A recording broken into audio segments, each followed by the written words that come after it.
Okay, so I'm going to move on to some ionic compound questions. This one's question 1, and it's asking us to look at the structure and properties of some ionic compounds. So first question is asking us about properties of ionic compounds, but it's asking us about which one isn't a typical property of an ionic compound.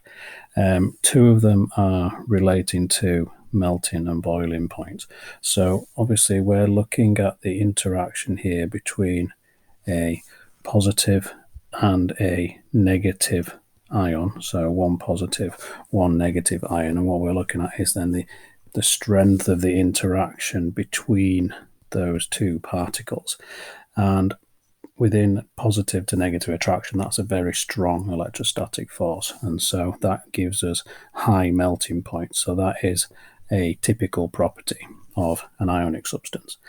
And the final one, or the final two, are both relating to the conduction of electricity.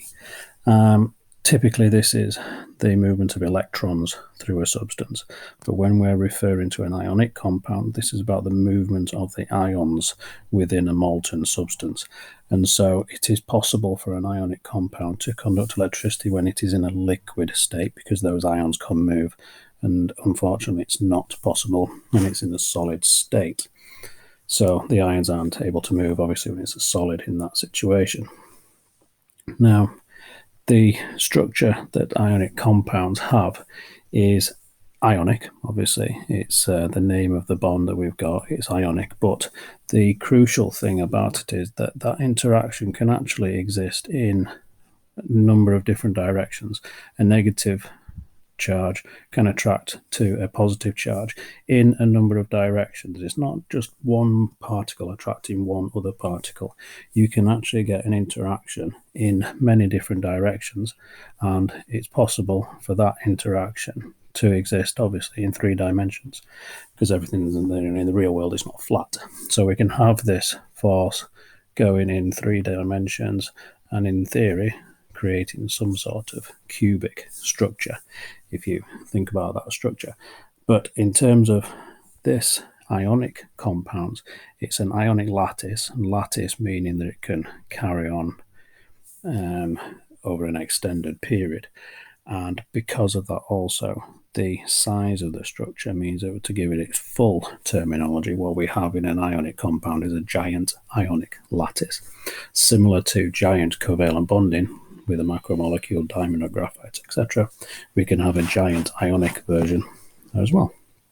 So question 2 is talking about sodium chloride, so Na plus Cl minus, and what we're looking at here is describing the structure of what we have, and what we've kind of alluded to already is this type of diagram here, is that what particles are present. We have the Na plus ions, we have the chloride minus ions, and it is this attraction between the positive and negative ions that hold the particles together, this strong electrostatic attraction. That's what holds the ions together. Okay, so that's the name of the kind of interaction that we have, electrostatic attraction, and it's between the Na plus and the Cl minus.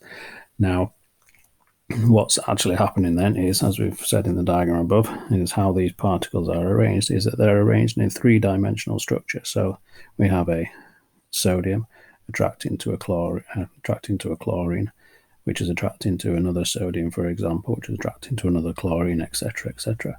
And as we already tried to draw earlier on, we have the potential of a 3-dimensional cubic structure, which could obviously carry on indefinitely, etc., and we get this 3-dimensional, what's called octahedral structure. And this then goes into explaining why sodium chloride has a high melting point, and it's because we've got very strong forces of attraction. Okay, strong electrostatic force of attraction, and also, as you can see on the diagram, we have a lot of those forces. We've got lots of different bonds in lots of different directions, so we need a lot of energy to break those particles, and so sodium chloride has a high melting point.